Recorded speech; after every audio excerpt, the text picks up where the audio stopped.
Bizarre Brain Comics.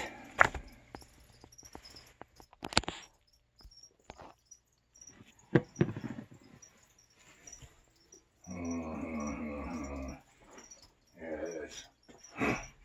Yes. It is the Dark Librarian again for Bizarre Brain Comics. And today, this is where we talk about comics as art and literature. Try to break it down. Break down the artwork.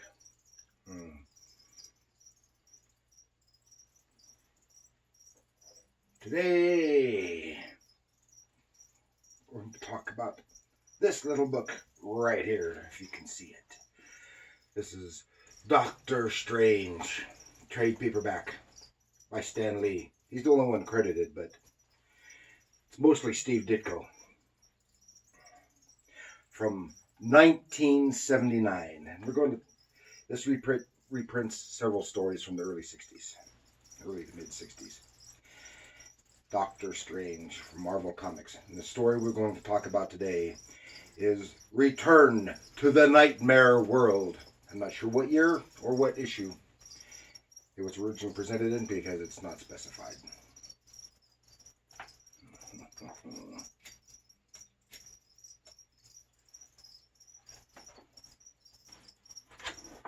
And the reason that it's the Dark Librarian here speaking with you is because, well, it's Doctor Strange, master of the mystic arts. Borderline horror. Plus this story deals with nightmare.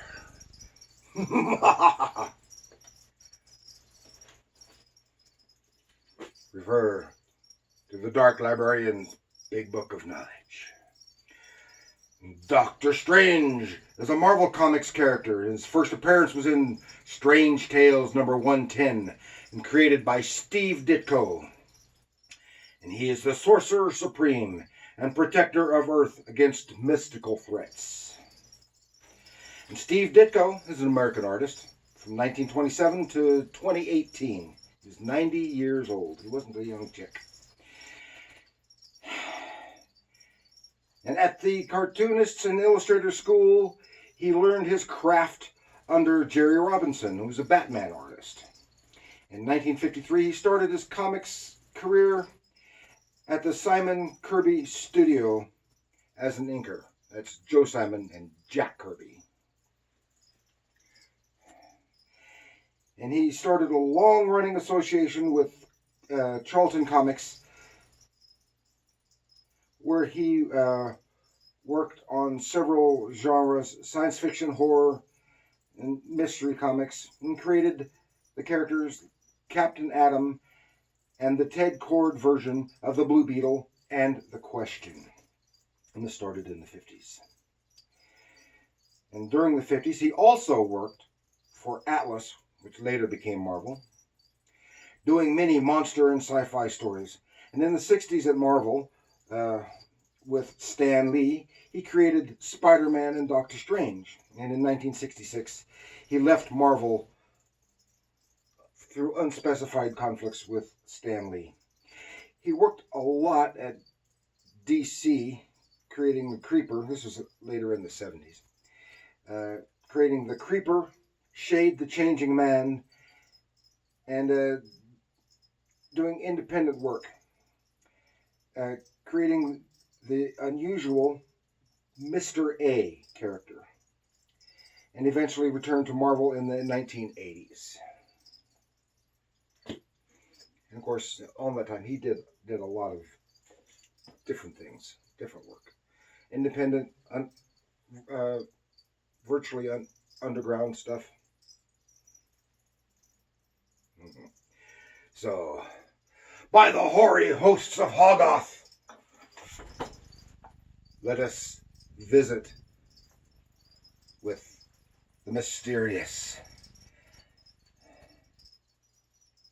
Sorcerer Supreme, Dr. Stephen Strange.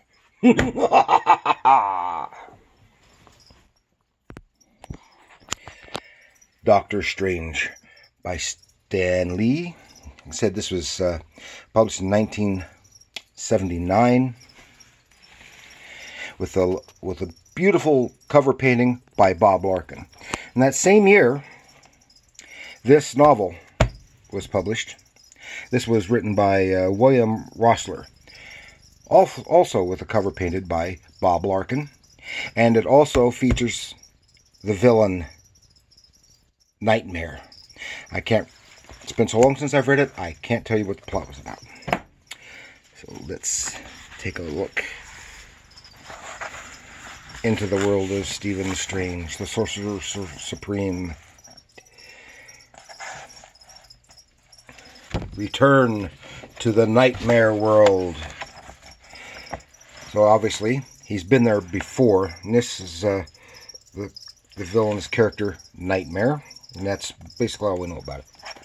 And here we see in the nightmare world, in this first panel, this gives you a glimpse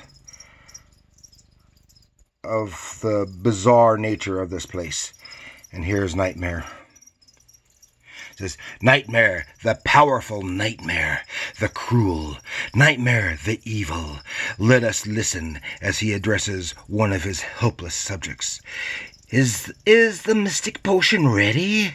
Yet, speak, I command you. Yes, sire, it is within this occult device. You will now be able to bring humans from their own world to your domain, trapping them while they sleep. Oh, yeah. And here we see.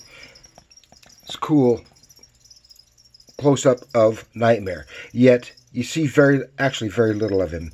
Most of his face is in dark shadows. Very good choice by Ditko to both reveal and hide, and yet it reveals the dark, shadowy nature of the character.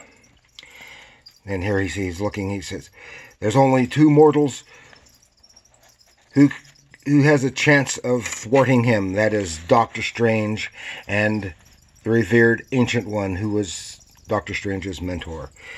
And then we see, here we get another good view of the bizarre nature of Nightmare World. This is, as you see in this splash page, you see that as well. The Ditko was very good at depicting this bizarre, psychedelic, otherworldly stuff, alternate in other dimensions of reality. Here, the nightmare world, or in the dark dimensions of with Dormammu and stuff. And here we see change to Doctor Strange's home in the Sanctum Sanctorum. Although, remember, I wanted to point out here that at this point, this is early on, it said Doctor Strange, Master of Black Magic. It was just shortly after this that they started calling him here, just in the very next story here, Master of the Mystic Arts.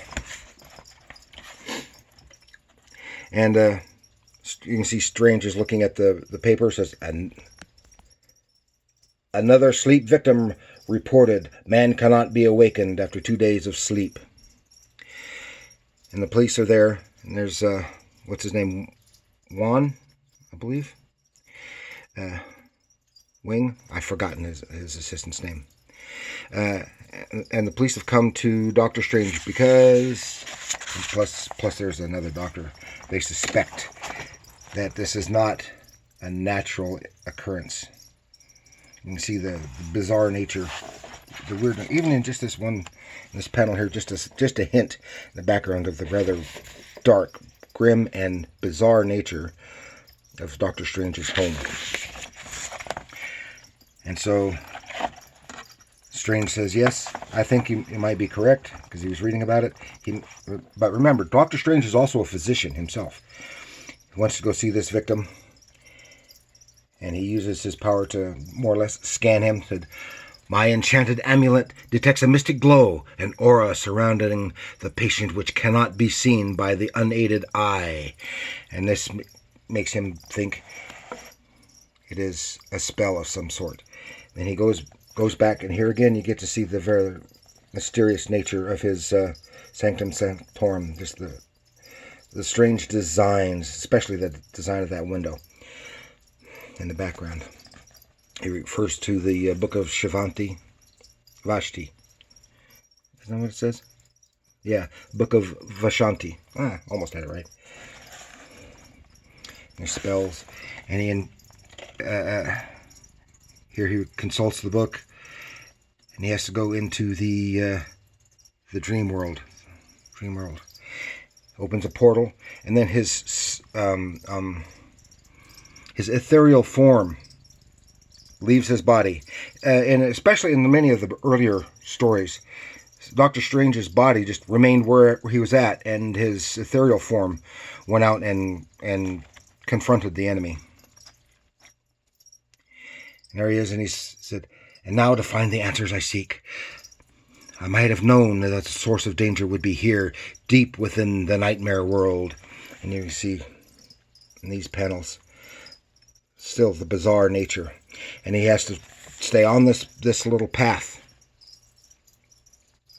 because it is from the power of the Vashanti that's created this path for him to walk in safety.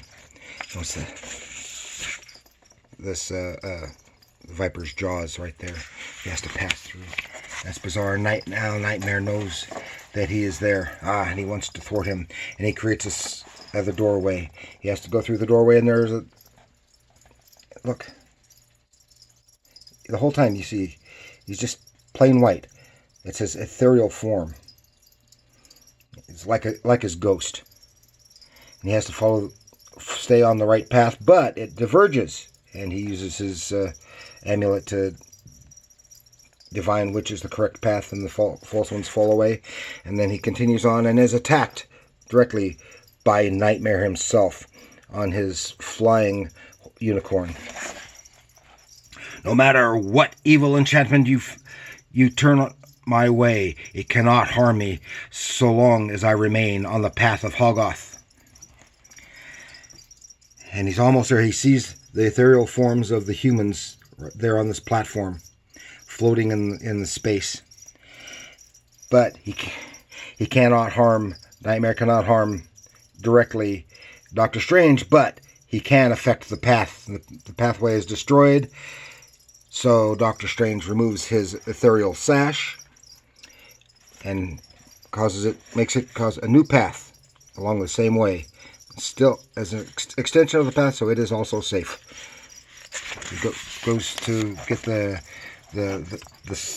forms of the sleepers, but he makes a mistake here, and Nightmare takes advantage of it.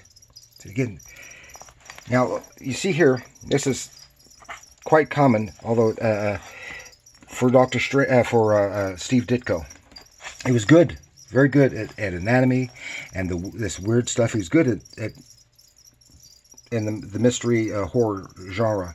So his stuff worked so well for Doctor Strange that and he had, especially in the earlier days, he would work, and primarily a lot of this early Spider-Man as well, worked primarily in a 9-panel 3-tier grid. Now here it's modified for the 2 panels on the bottom tier, but that is normal. You see that a lot in his early Spider-Man, early Doctor Strange, and it got even more so in some of his self-published stuff. He would sometimes have as many as 12 panels on a page. So here, Nightmare takes advantage because Doctor Strange has stepped onto the platform, which is a construct of Nightmare himself, and blasts it. But Strange is able, despite... Oh, not yet. He traps him. He can't reach the sash, and Doctor Strange is in a trap by Nightmare, and sends this horrid creature, spiky creature, after him. And here's all these like tentacle things. He's on the verge of a precipice with these horrid tentacles coming after him. And here is the creature that Nightmare is sending after him. But he's able to blast it with the power of his amulet. And it distracts Nightmare, and he's able to get back to his sash. And he's able then to safely return the sleepers to the waking world and Strange himself, leaving Nightmare behind in the Nightmare world. But the next meeting of Nightmare and Doctor Strange is another tale of another time, for another time. And now, until next issue, may the hosts of the Vishanti smile upon you. May the mighty Dormammu be your slave. And you see, this is relatively short. I think it was 10 or 12 pages. This was from an issue of Strange Tales. And Strange Tales was more or less an anthology title. And at this time, it was Doctor Strange and someone else. At some point, it was Doctor Strange and Nick Fury, Agent of S.H.I.E.L.D., which kind of doesn't exactly really go together. But so each one had these shorter stories, and this is kind of before they started doing the constant continuing storylines. So this is a small self-contained story. It's somewhat abbreviated. Now, if this story were being told today, it would be at least one full issue, if not two, for this story. And in this book, it's a nice book, as I said, a beautiful Bob Larkin cover. Let's get another good shot of that Bob Larkin painting. I love that painting. You can see there the ethereal form of Doctor Strange leaving, and the iconic window frame behind Doctor Strange from his Sanctum Sanctorum, which they recreated in the Benedict Cumberbatch movie. In this book, it's almost all Ditko art. Here, what is really neat here is the House of Shadows. There's another. He's got Thor and Loki in the story. There's the story that I was looking for, because it's got Spider-Man. Here we go. Spider-Man, Ditko's other great creation, and Doctor Strange together. And like I said, it was almost all Ditko art except for this last story here. This is a beautiful story drawn, as I said, beautifully by Barry Smith. A wonderful artist. He was still in his early days, and still his style was still developing. I'll talk more about Barry Smith another time, but I wanted to show you that. Great Doctor Strange. Hope you enjoyed the movie and his appearances on the other side. Now, they had the same year, probably a year or so later, 1980 or so, they had a TV movie version of Doctor Strange on CBS. It sucked big time. It was so bad. I've seen it once. I would like to have it again just to see it again. But I remember the one time I watched it. I missed it when it first aired, and I found it on videotape once, several years later. And it sucked. It was so poorly written. I mean, any of the stories in here are much better written than that. I can't remember why, but then this book, as I said, to my knowledge, it's the only Doctor Strange prose novel, to my knowledge. I've not seen another one, heard tell of another one. If someone else knows of one, let me know. And that's all I have for Doctor Strange. Thank you very much. Like, share share with your other comic book friends. They may enjoy it, especially if they like weird mystical stuff. And remember, comics are art.